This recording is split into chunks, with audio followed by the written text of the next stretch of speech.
Bonjour à toutes et à tous et ravi de vous retrouver. Malgré la trêve des confiseurs, nous sommes toujours là pour vous, pour répondre à vos questions. Elles ont été très nombreuses la semaine dernière. D'ailleurs, merci encore. La dernière vidéo a fait plus de 210 000 vues. Vous êtes vraiment formidables. L'actualité économique est toujours très chargée, en particulier en France, notamment parce que les taux d'intérêt de la dette publique française ont encore augmenté. On est à plus de 3,2% sur le taux d'intérêt 10 ans, un des niveaux les plus élevés de la zone euro, ce qui montre que la crise de confiance à l'égard de la France est toujours là. Maintenant, la défiance s'installe. En plus, on a un nouveau ministre de l'économie qui semble annoncer, nous préparer du moins à une augmentation des impôts. Ce serait évidemment une catastrophe.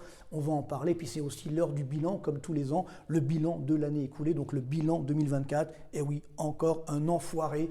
Excusez-moi, on s'amuse comme on peut quand on est économiste, un peu d'humour, ça ne fait pas de mal, mais c'est vrai que cette année est particulièrement catastrophique, notamment pour la France, surtout d'ailleurs pour la France, d'où cette question, qui sont les gagnants et les perdants. Il y a eu des perdants, notamment nous, malheureusement les Français, d'un point de vue économique, d'un point de vue financier, d'un point de vue politique. On aurait du mal à faire pire, hein, ça c'est clair. Il y a quand même des gagnants, on les verra tout à l'heure, notamment au niveau mondial, donc c'est bien un problème français, parce que si globalement le monde s'en tire bien et que nous sommes à la traîne, c'est qu'il y a bien un problème chez nous malheureusement. Espérons qu'on va réussir à prendre les bonnes mesures enfin, mais ça paraît mal barré entre guillemets pour l'année 2025. On présentera la semaine prochaine, donc justement l'année prochaine, nos prévisions pour 2025. Mais en attendant, on va voir effectivement ce bilan de 2024. Il y a bien sûr la question de la semaine qui est relative à l'immobilier. Vous avez été extrêmement nombreux là aussi à vous inquiéter parce que c'est vrai qu'on a eu les chiffres de l'INSEE, 7 trimestres consécutifs de baisse des prix des logements anciens, chiffre tout à fait officiel. Est-ce que ça va durer? Ce sera la question de la semaine. On va bien sûr y répondre. Et puis bien sûr, comme d'habitude, on terminera avec la bonne nouvelle de la semaine. Allez, en fait, il y a deux bonnes nouvelles. Voilà. Allez, oui, on innove un petit peu, deux bonnes nouvelles. Alors ça ne concerne pas la France, je ne vais pas vous mentir, on verra ça tout à l'heure dans le détail, donc je vous réserve la surprise. Voilà. Mais tout de suite, on va commencer évidemment avec ce bilan 2024, notamment pour nous, la France, pour nous les Français évidemment, avec des conséquences concrètes pour notre quotidien. Et voilà, je pense qu'on peut résumer notre année à ce graphique. Ce graphique représente l'évolution des taux d'intérêt de la dette publique française, taux d'intérêt à 10 ans, depuis le début d'année jusqu'à aujourd'hui.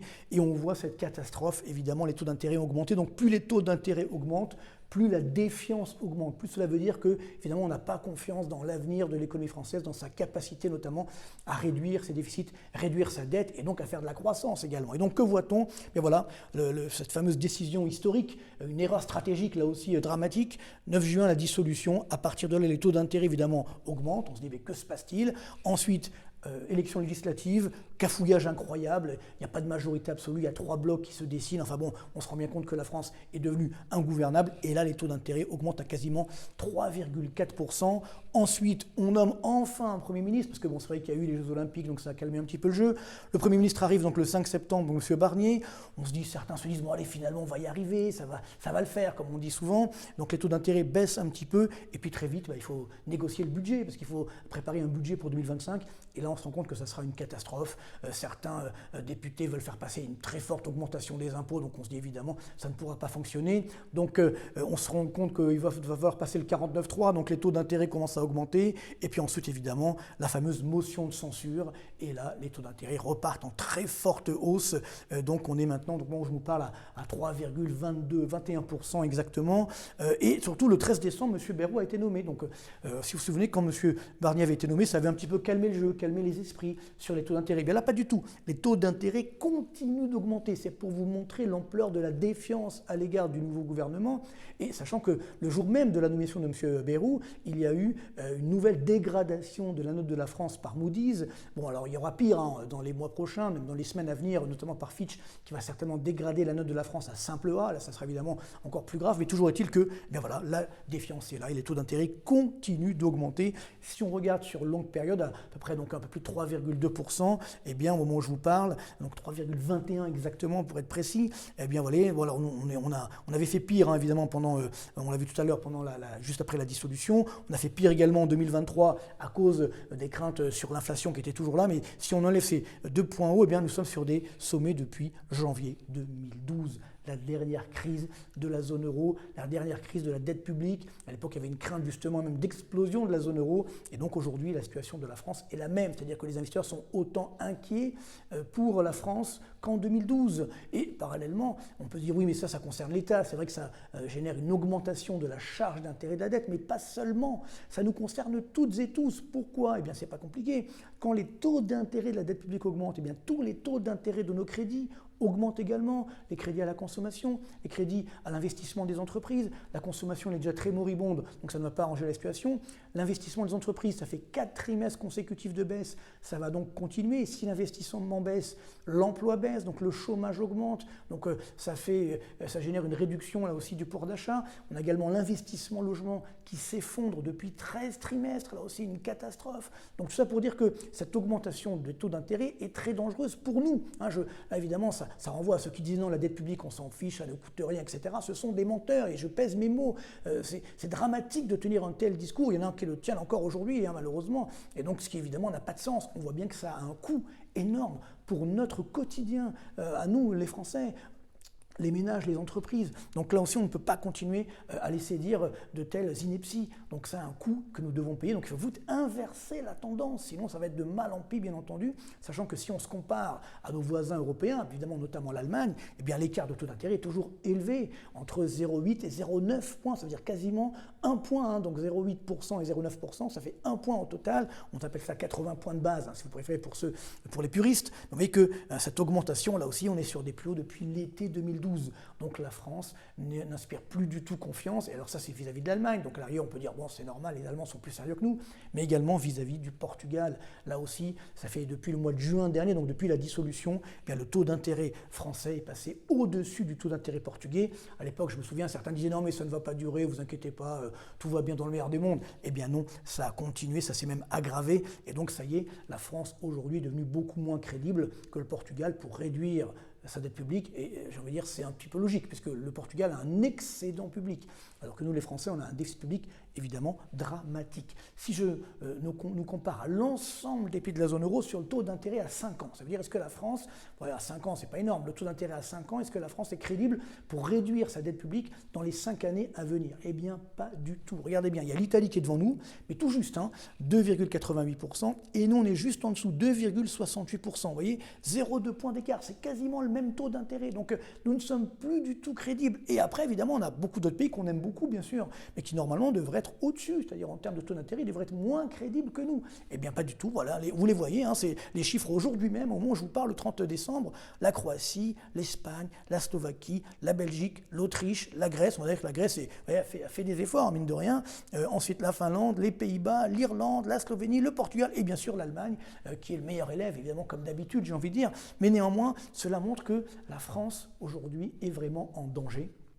L'État français est en danger, bien entendu. Alors, la semaine dernière, je disais que, à quand la faillite? En fait, la faillite, potentiellement, elle est déjà là, puisque l'actif net de l'État français, ça veut dire, si je regarde l'ensemble de sa dette avec le hors-bilan, on est à 6 500 milliards d'euros. Si j'enlève l'actif de la Tour Eiffel, etc., de l'État français, j'ai à peu près 4 500 milliards, donc il manque 2 000 milliards. Donc, évidemment, l'État français ne va pas devoir vendre sa dette, racheter sa dette publique, rembourser comme ça en une seule journée. Ça, c'est en cas de guerre ou autre. On n'est pas là, fort heureusement. Mais ça montre bien que potentiellement la faillite, elle est déjà là. Monsieur Fillon l'avait déjà dit il y a très longtemps. Mais on voit que c'est exactement le cas aujourd'hui et on ne fait rien. C'est-à-dire qu'on continue de dire non, tout va bien dans le meilleur du monde, ça va s'améliorer. Rappelez-vous, il y a encore quelques semaines, quelques mois maintenant, le ministre de l'économie, M. Le Maire, nous disait que c'était même les 30 glorieuses. Vous voyez, j'en bafouille tellement c'est énorme. Le plein emploi, le retour du plein emploi. Mais quelle arnaque, évidemment. Et surtout, le déficit public a très fortement augmenté l'année dernière. Entre l'estimation de M. Le Maire, justement, et la réalité, il y a quasiment 100 milliards d'euros d'écart. Ce n'est pas une petite erreur, parce qu'on peut se tromper, mais là, c'est une très grave erreur, une très grosse erreur, évidemment.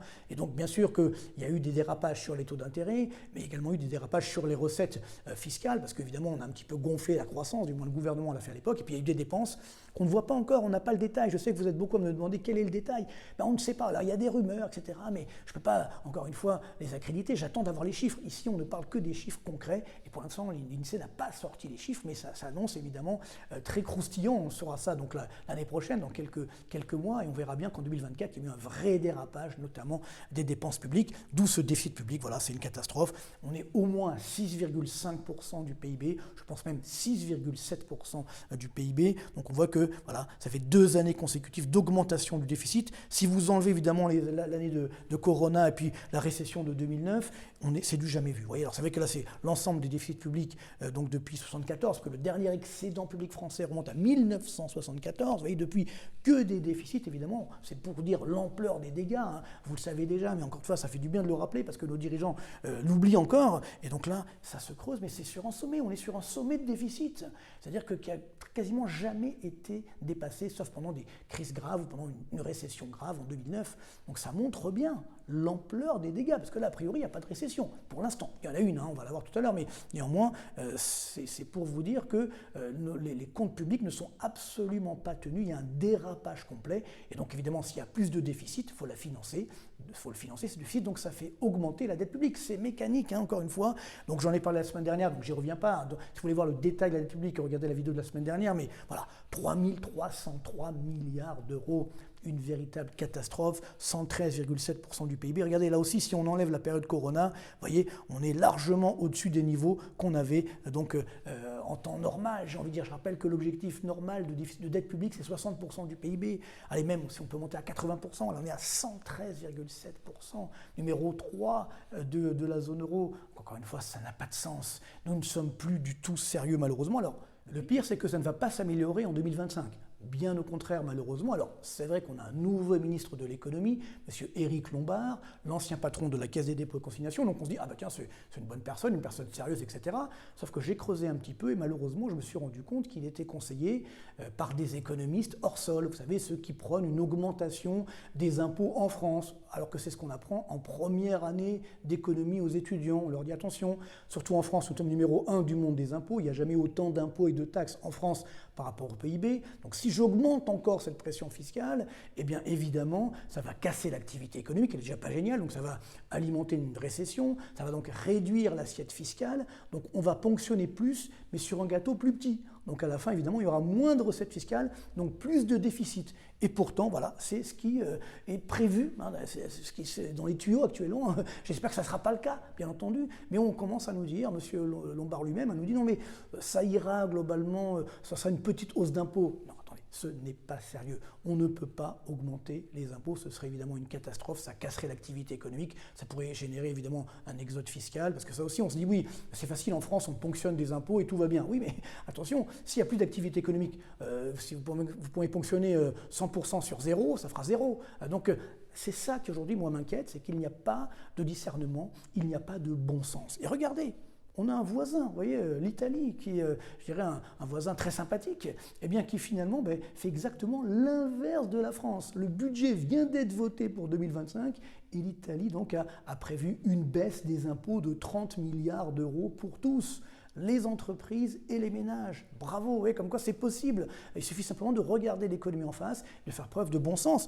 Et surtout, regardez bien, en 2024, le déficit public italien a été réduit à 3,8%, alors que nous, on est à 6,5%, dans le meilleur des cas. Vous vous rendez compte, l'écart, parce que même là, tout à l'heure, on a vu l'écart de taux d'intérêt entre l'Italie et la France est supérieur en Italie, ça ne va pas durer. Hein. Et si, surtout, les Italiens réduisent à 3,4% en 2025, via notamment une baisse des dépenses publiques, vous voyez comme quoi c'est possible. Il faut simplement, encore une fois, avoir du courage politique, du courage économique, du bon sens, j'ai envie de dire, que nous n'avons pas en France, parce que malheureusement, disons-le, nous avons le dogmatisme qui prime et une caste, donc ce qu'on appelle l'establishment, évidemment, notamment de hauts fonctionnaires, etc., qui ne veulent pas, justement, réformer la France, qui ne veulent pas que ça change. On me dit à chaque fois, c'est toi qui sois ministre de l'économie, j'aimerais bien, encore une fois, mais on ne me laissera pas faire, tout simplement. Et d'ailleurs, je n'accepterai pas. J'accepterai que si on me laisse faire ce qu'il faut faire, parce qu'on connaît les mesures. J'ai souvent évoqué, d'ailleurs, quand vous me dites, certains me posent des questions en me disant, oui, mais c'est quoi les mesures? J'ai fait plusieurs vidéos sur les mesures que je préconise, elles sont encore disponibles, notamment le mois dernier,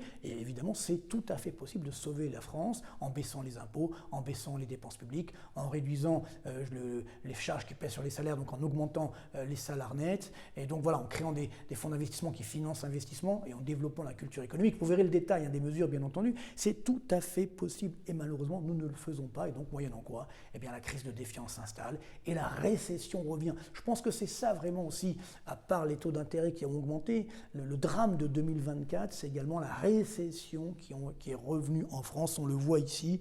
Donc là, c'est la croissance du PIB, c'est la courbe bleue, en variation annuelle. Donc là, voilà, on est entre 0,5 et 1%. Donc bon, les chiffres sont un petit peu bizarres, mais bon, néanmoins, on ne peut pas éviter l'inévitable. Et regardez bien les perspectives d'activité des directeurs d'achat. Eh bien, nous sommes bien en récession. À part l'accalmie des Jeux Olympiques, ça fait 19 mois que l'indice composite des directeurs d'achat est en phase de baisse d'activité en France.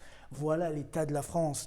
Parallèlement, si on regarde dans l'industrie, là c'est pire, puisque nous sommes sur des plus bas d'activité hors Corona, donc depuis 2009, depuis la récession de 2009. Voilà ce qui se passe dans l'industrie française. On nous avait promis la réindustrialisation, c'est évidemment du marketing. Il n'y a pas eu d'effet, et surtout je vois aujourd'hui malheureusement les défaillances d'entreprises qui explosent, que ce soit dans les grands groupes ou les PME ou les TPE, tout le monde est concerné, donc ça va générer une augmentation du chômage. Et même les services sont aussi en récession, donc je rappelle l'enquête, vous la connaissez, la barre à 50, en deçà des 50 c'est la récession. Là aussi dans les services, il y avait eu un petit espoir pendant les Jeux Olympiques, mais évidemment ça n'a pas duré, ça a coûté très cher pour pas grand-chose, et puis surtout la récession est revenue. Et même si on regarde les indicateurs du climat des affaires de l'INSEE, chiffre donc qui vient de sortir là aussi pour le mois de décembre, vous voyez, c'est net. Le PIB français, le glissement annuel du PIB français pourrait tomber à moins 2%. Vous vous rendez compte? Une baisse du PIB de 2%. Je pense qu'on va l'éviter, mais déjà, au quatrième trimestre, il y aura une baisse du PIB d'au moins 0,3%, peut-être la même chose au premier trimestre 2025. Donc 2 trimestres consécutifs de baisse du PIB, c'est bien une récession. Voilà, je pense, le vrai bilan de la France pour 2024. Voilà pourquoi l'année 2024, c'est une annus horribilis, comme on dit, pour la France. Un enfoiré, encore une fois, comme je l'ai appelé tout à l'heure. Et le drame, c'est que cette baisse d'activité se traduit bien sûr par une augmentation du chômage. Le chômage a déjà commencé à augmenter, on est à 7,6%.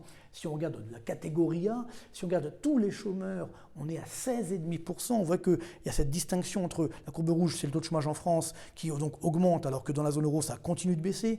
Rappelez-vous que jusqu'en 2017, eh oui, 2017, le taux de chômage de la zone euro était supérieur au taux de chômage de la France. Et puis depuis, alors évidemment, il y a eu la planche à billets, toutes les aides, etc., un petit peu artificielles. Donc ça a fait baisser le taux de chômage. Sauf qu'évidemment, le taux de chômage français maintenant est structurellement supérieur au taux de chômage de la zone euro. Voilà le drame. Alors si on regarde le taux de chômage des moins de 25 ans, c'est encore pire.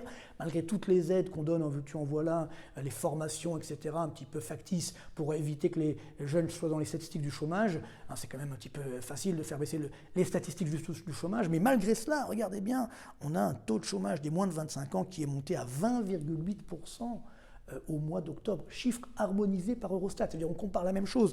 Dans la zone euro, on est à 15%. Mais regardez sous cette flèche, on était à peu près 17% il y a quelques mois de taux de chômage des moins de 25 ans. Là, on est à quasiment 21%.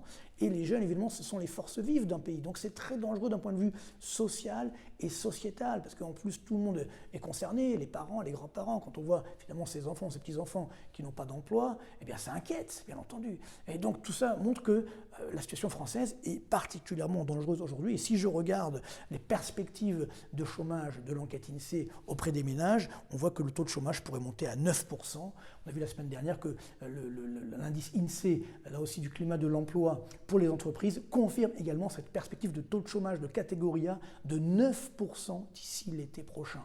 Voilà le plein emploi de M. Le Maire et de M. Macron. Ce n'est pas sérieux, c'est une catastrophe, évidemment. Alors ce qui est fou, c'est qu'on pourrait dire, oui, bon, ça c'est le chômage, etc. Mais regardez bien, même le CAC 40, eh bien, n'y croit plus, comme j'écris là, n'y croit plus. C'est-à-dire qu'on a effectivement cette baisse du marché boursier français, donc 10,8% de baisse entre le 15 mai et le 30 décembre, moins 8,6% depuis le 10 juin, voilà l'effet, on va dire l'effet dissolution, etc. Donc on voit bien que les investisseurs n'y croient plus. Pourtant, on pourrait dire que 80% des profits d'entreprises du CAC 40 sont faits à l'étranger, donc ça ne concerne pas la France. Mais malgré cela, il y a cette crise de confiance qui est là, donc qui fait que le CAC 40 baisse. Et d'ailleurs, c'est l'une des seules bourses des pays développés qui baisse en 2024. Vous vous rendez compte? Alors on va voir ça dans le détail, mais si on compare le CAC 40 et évidemment, donc le CAC 40 c'est la courbe bleue ici, et le Standard & Poor's 500, donc la bourse américaine, on voit cet écart assez incroyable. Vous voyez bien, donc depuis le 15 mai, on a 12,5% de hausse sur le Standard & Poor's,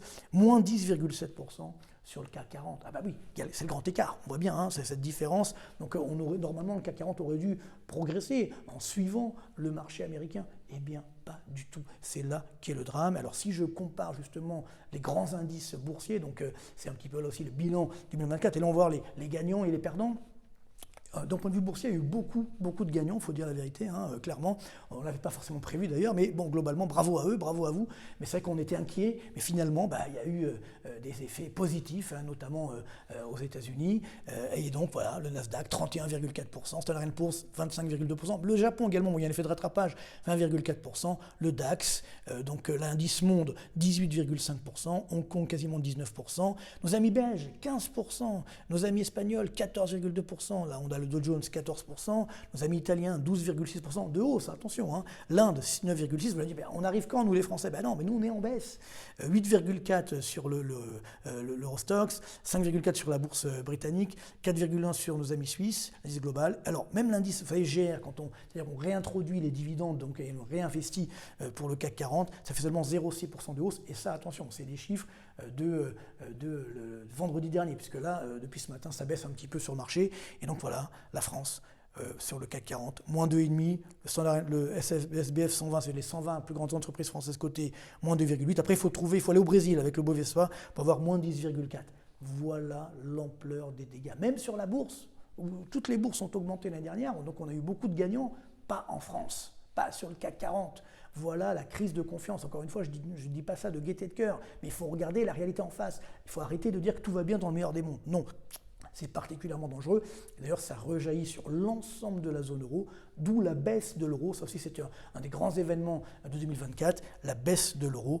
Donc là, on est autour des 1,04 $ pour un euro. On est même tombé à 1,03 $ pour un euro, mais on se maintient autour des 1,04. Vous voyez, c'est une très forte baisse. Quand je me souviens qu'il y a encore quelques mois, certains disaient que l'euro allait remonter à 1,20 $ pour un euro. On en est évidemment très très loin. Donc là, on est sur des plus bas depuis la fin 2022. Cette baisse de l'euro est tout à fait justifiée notamment par les écarts de croissance entre les États-Unis et la zone euro. Regardez bien, depuis 1995, la zone euro n'existait pas encore, mais on le prend depuis une longue période, ça a commencé en 99, mais ça ne change pas grand-chose. Voilà, le PIB américain, quasiment 107% d'augmentation, donc hors inflation, au même moment dans la zone euro, moins de 54% d'augmentation, quasiment du simple au double, parce qu'on se rend compte de l'ampleur des dégâts. Et donc, on n'a pas créé la zone euro pour ça, on a créé la zone euro justement pour être plus fort que les États-Unis. Et ça n'a évidemment pas fonctionné, parce que nous, la zone euro, évidemment, c'est avant tout des règles tatillonnes, de la réglementation, on a empêché de tourner en rond, voilà, et il y a une concurrence entre les différents pays, etc. Enfin, donc ça a été malheureusement un échec, disons-le. Hein, et on peut peut-être éventuellement inverser la tendance, mais pour l'instant, voilà l'ampleur des dégâts entre les États-Unis et la zone euro. Donc ce qui a justifié bien sûr cette baisse de l'euro. Et si on regarde parallèlement les perspectives d'activité, voilà, c'est l'indicateur des directeurs d'achat composite, donc tout secteur d'activité. Donc ça c'est aux États-Unis, donc ça va très bien. Hein, on a une croissance très forte, vous voyez la barre des 50, donc on est à plus de 56. Et dans la zone euro, on est sous les 50, donc on est en récession. Donc on a un écart aujourd'hui entre les deux indicateurs avancés de 7,1 points, ce qui est un plus haut depuis juin 2014, en excluant la période de coronavirus. Vous vous rendez compte? Voilà la situation. Donc si évidemment il y a plus de croissance aux États-Unis que chez nous, évidemment les taux d'intérêt vont rester supérieurs aux États-Unis par rapport à chez nous, et donc ce qui veut dire que l'euro va encore baisser et le dollar va encore s'apprécier. Donc ça fait qu'on avait cet objectif entre 1 et 1,05 $ pour un euro. Nous y sommes aujourd'hui. On va certainement toucher la parité 1 $ pour un euro dans les prochaines semaines, malheureusement. Ce n'est que la conséquence de nos erreurs, de l'absence de croissance, de la récession qui revient, également de la France, qui inspire une certaine défiance et qui pourrait entraîner l'ensemble de la zone euro dans son sillage. Et d'ailleurs, si on regarde par rapport au franc suisse, là aussi, ça a continué de baisser. On se stabilise autour des 0,94 donc contre le franc suisse. Et ce qui veut bien dire que là aussi, bien, la crise de confiance sur l'euro, ce n'est pas que vis-à-vis du dollar, c'est vis-à-vis de l'ensemble des devises. Et notamment, ça c'était le rôle de valeur refuge qu'on a souvent défendu pour le franc suisse, ce qui a évidemment bien fonctionné. Autre valeur refuge, autre événement important de 2024, c'est le nouveau sommet historique atteint par les cours de l'or, les 2786 $. Donc le 30 octobre dernier, alors depuis ça a un petit peu baissé, là au moment où je vous parle, on est à 2614, donc évidemment c'est des phases de respiration, ce qui veut dire qu'on pourrait là aussi revenir à l'achat, donc, mais qui montre bien que l'inquiétude est là, malgré l'augmentation des marchés boursiers, notamment américains, on l'a vu tout à l'heure, eh bien l'inquiétude est là. Donc on garde toujours cette fameuse poire pour la soif, comme je l'évoque souvent. Ça veut dire que les investisseurs sont toujours inquiets. Tous, ce niveau de l'or qui reste élevé, avec des banques centrales également qui achètent de plus en plus d'or, notamment dans les pays émergents. Donc ça aussi, c'est un signe qui montre qu'il y a quand même des inquiétudes et que l'or va rester cher. Alors si on regarde également par rapport à l'euro, là aussi on a atteint des sommets historiques. Et comme l'euro est en train de baisser, ça veut dire que là aussi, en euros, l'or sera encore plus cher, va encore augmenter, encore plus peut-être que uniquement en dollars. Donc on continue évidemment de rester sur l'or et dès que ça baisse un petit peu, ça redevient intéressant à l'achat. Parallèlement, autre grand gagnant entre guillemets de l'année 2024, c'est vrai que c'était la grande surprise, bon, peut-être pas pour certains, mais en tout cas pour beaucoup d'autres, évidemment les sommets atteints par le fameux Bitcoin. Donc on est monté à quasiment 106 000 $ le Bitcoin, évidemment, voilà, on voit la courbe. Alors évidemment c'est très très volatile, au moment où je vous parle on est à moins de 94 000 $ le Bitcoin, donc vous voyez que 105 000, 94 000, bon, donc c'est très très volatile, donc soyez quand même prudents bien entendu, mais c'est quand même un événement qu'il faut également noter. Là aussi il y a eu un effet Trump, qui est un des grands événements également donc, de 2024, qui a donc ouvert un petit peu la voie à, je dirais, une officialisation entre guillemets du Bitcoin. Enfin, on verra comment ça va se passer. En tout cas, il est en train de jouer sur l'ensemble d'ailleurs sur de nombreuses crypto-monnaies, pas toutes, mais de nombreuses crypto-monnaies qui profitent de cet engouement. Alors attention, on verra les mesures qui seront prises. Toujours est-il que Donald Trump, là aussi, on voit bien qu'il est déjà limité parce qu'il avait promis une baisse de l'inflation. Ça va être compliqué parce que l'inflation est en train d'augmenter et comme ça va très bien aux États-Unis, tant mieux pour eux, l'inflation va encore augmenter dans les prochains mois. Donc la Réserve fédérale américaine ne pourra pas baisser les taux d'intérêt, donc ce qui va maintenir un dollar fort. Ça c'est la bonne nouvelle. Si le dollar reste fort, ça va réduire l'inflation importée, donc ça va là aussi limiter l'inflation. Mais elle restera quand même entre 2,5 et 3%. Donc là aussi, soyons quand même prudents. La croissance américaine va rester soutenue, autour des 3% pour 2025. On en parlera la semaine prochaine. Mais tout de même, il ne faut pas non plus, je dirais, croire au Père Noël. Ça y est, Noël est terminé. Donc on a, je dirais, un risque quand même sur l'économie américaine d'un petit ralentissement pour la fin 2025, puisque ça va très bien. Donc même s'il tombe à 2,8% de croissance, ça reste toujours très bon, bien entendu, mais ça montre bien que là aussi, il y a quand même des inquiétudes à avoir, idem sur les crypto-monnaies, donc soyez malgré tout prudents. Alors je vais terminer bien sûr avec la question de la semaine. Là aussi, vous avez été très nombreux à me la poser parce que la semaine dernière, donc l'INSEE a publié les chiffres donc des variations des prix des logements anciens du troisième trimestre. Ça a continué de baisser, alors un peu moins que les trimestres précédents, mais ça fait quand même 7 trimestres consécutifs de baisse des prix des logements anciens en France. Au total, moins 6% de baisse. Bon, ça ne corrige pas évidemment les moins 34% de baisse, mais quand même, si vous avez acheté au sommet, bon, ça baisse un petit peu. Évidemment, il y a des villes où ça baisse beaucoup plus. Je pense à Paris, on est à moins 15% de baisse, à Boulogne, on est à moins 20%, Lyon, moins 20%. Donc là aussi, on se rend bien compte qu'il y a une correction tout à fait logique, puisque les prix ne peuvent pas continuer comme ça d'augmenter indéfiniment. Donc là, ça baisse, d'où la question, une baisse logique. Mais est-ce que ça va durer? Eh bien, ça va durer, oui, parce que les taux d'intérêt, comme on l'a vu, restent élevés et vont continuer d'augmenter. Donc là, on voit très bien la corrélation entre les taux d'intérêt, c'est la courbe rouge ici, donc les taux d'intérêt des obligations d'État.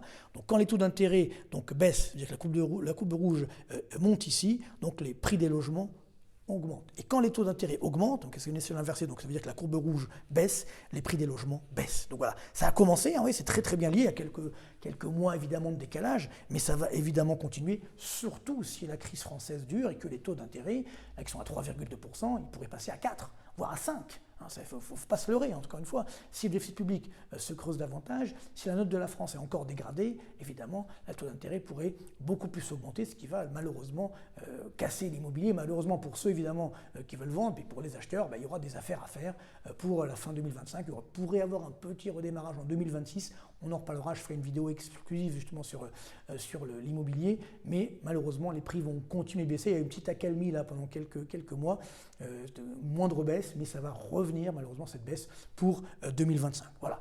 On termine avec les bonnes nouvelles. Alors les bonnes nouvelles, en fait, c'est comme tous les ans, on fait le bilan de nos prévisions. Je sais que certains parfois me disent oui, mais vous n'annoncez que des mauvaises nouvelles. Ben donc voilà, tous les ans depuis 25 ans, même 30 ans que j'ai ce métier, mais ça fait 25 ans que je le fais, je fais le bilan de mes prévisions en début d'année. Je dis voilà, l'année dernière on avait dit ça, là on a eu raison, là on a eu tort. Et pour la 3e année consécutive, nous avons uniquement une erreur. Voilà. Une erreur, je vous l'ai dit tout de suite, c'est les marchés boursiers. Voilà, c'est qu'en fait, les marchés boursiers, ça fait 2 ans de suite, on avait annoncé une prise de bénéfices, une baisse, et ça a continué d'augmenter, sauf le CAC 40, on l'a vu tout à l'heure, mais par contre, sur les marchés américains, ça a évidemment continué de croître, donc c'est notre erreur. Par contre, tout le reste, on avait plutôt été assez proche de la réalité, on avait annoncé une croissance mondiale autour des 3%, voilà, c'est ce qui est en train de se produire. Idem aux États-Unis, on était à 2,8, on sera autour des 3%. Croissance malheureusement dans la zone euro et la France entre 0,5 et 1%, donc c'est exactement ce qui est en train de se produire aujourd'hui. On avait annoncé une hausse du chômage en France, malheureusement ça s'est également réalisé. Là aussi le déficit public, je me rappelle, on se moquait un peu de nous, de nos prévisions quand j'ai annoncé qu'on allait avoir 6% du PIB de déficit public. On dit mais non, regardez Bruno Le Maire, il annonce moins de 5, tout va bien se passer. Et on est à 6,5. Vous voyez que j'ai été même pas assez, je dirais, peut-être presque loin de la réalité finalement, parce qu'on est à 6,5, enfin pas loin quand même. J'avais annoncé également donc, cette dette publique qui allait continuer de flamber et atteindre des nouveaux sommets historiques, c'est exactement le cas. Idem sur l'augmentation des taux d'intérêt des obligations d'État, à plus de 3%, ça aussi on l'avait annoncé, c'est exactement ce qui s'est produit. On avait annoncé également une inflation qui allait un petit peu reculer mais qui allait rester élevée, c'est également le cas, et des taux d'intérêt qui allaient baisser modérément aux États-Unis et également dans la zone euro, c'est aussi le cas, encore plus d'ailleurs aux États-Unis que dans la zone euro. Autre bonne prévision, l'euro-dollar qui évidemment s'est déprécié, là aussi on était un peu seul contre tous pour l'annoncer il y a un an. Idem sur le franc suisse, on a annoncé son appréciation face à l'euro, c'est ce qui s'est produit. On parlait d'un baril du pétrole qui allait se stabiliser autour des 72-73 $, on y est aujourd'hui, mais s'il y a une forte volatilité. On avait également fait ce pari sur l'or qui allait continuer de s'apprécier, on a même donc battu des nouveaux records historiques, on vient de le voir. Donc les cours des matières premières également se stabilisent, mais restent élevés, c'est exactement ce qui est en train de se produire aujourd'hui, ce qui pourrait générer une augmentation de l'inflation pour les prochains mois. Ensuite, si on regarde les autres pays, là, donc, croissance chinoise, rappelez-vous, on vous a noté autour des 5%, c'est également ce qui s'est produit. 1,5% donc au Japon. Idem sur l'Inde, on voyait une croissance forte, et c'est ce qui s'est produit aussi. Donc ça, c'est l'Inde reste une des grandes gagnantes, effectivement, des dernières années en termes d'activité économique. Sur la croissance russe, on parlait d'une croissance autour des 2, 2,5%, on est entre 2,5% et 3%, donc c'est à peu près ça. Également, donc, sur l'économie britannique, une croissance autour des 1%, donc ça résiste, mais ce n'est pas non plus formidable. Et donc les marchés boursiers qui ont baissé. Donc voilà, merci encore pour votre fidélité, pour votre confiance finalement. C'est vrai que ça fait plaisir. Espérons qu'on fera aussi bien l'année prochaine avec nos prévisions qu'on présentera donc la semaine prochaine. Deuxième bonne nouvelle, il y en a une deuxième, évidemment c'est le bilan de notre chaîne YouTube. Vous savez que YouTube envoie justement des bilans réguliers. Donc là c'est le bilan de 2024. Voilà, je l'ai reçu, donc je suis assez un petit peu stupéfait. Bon, il manque encore 2 jours et demi, on va dire, pour la fin de l'année. Mais bon, 9,3 millions de vues, soit une hausse de 74% par rapport à 2023. Merci beaucoup, vous êtes formidables. Ça veut dire quand même 1,490 millions d'heures de visionnage, donc plus 117% par rapport à 2024. Donc comme vous le savez là, au moment où je vous parle, on a 205 900 abonnés précisément, donc soit une hausse donc il y a eu 92 500 en plus sur l'année 2024, ça veut dire 118%, donc de plus que l'augmentation de l'année précédente. Voilà, ce succès, c'est évidemment le vôtre. Donc voilà, je vous remercie encore une fois. Bravo à vous et bravo de m'encourager. C'est toujours formidable. Donc continuez à mettre vos likes, vos pouces vers le haut, c'est formidable. Vos commentaires, j'y réponds à chaque fois et ça me fait chaud au cœur. Voilà, je vous le dis. Donc vous êtes vraiment formidables. Donc merci pour votre soutien, votre fidélité. Je le mets encore une fois. Vous êtes formidables. Donc je vous souhaite encore une fois d'excellentes fêtes. Une partie est déjà passée, mais il reste encore évidemment le 31 décembre. Donc passez d'excellentes fêtes. Et par avance, une excellente année 2025. On se verra donc la semaine prochaine pour nos prévisions de 2025. Merci encore. Bonne continuation. Portez-vous bien. On garde le moral malgré tout pour espérer qu'un jour on fera, on prendra les bonnes mesures. Mais en tout cas là, ça s'annonce compliqué pour 2025. Mais comptez sur nous, on continuera. Je continuerai de vous dire toute la réalité, toute la vérité sur l'économie. Merci encore. Donc portez-vous bien. Bonne continuation, bonne fête, bonne année et à très bientôt.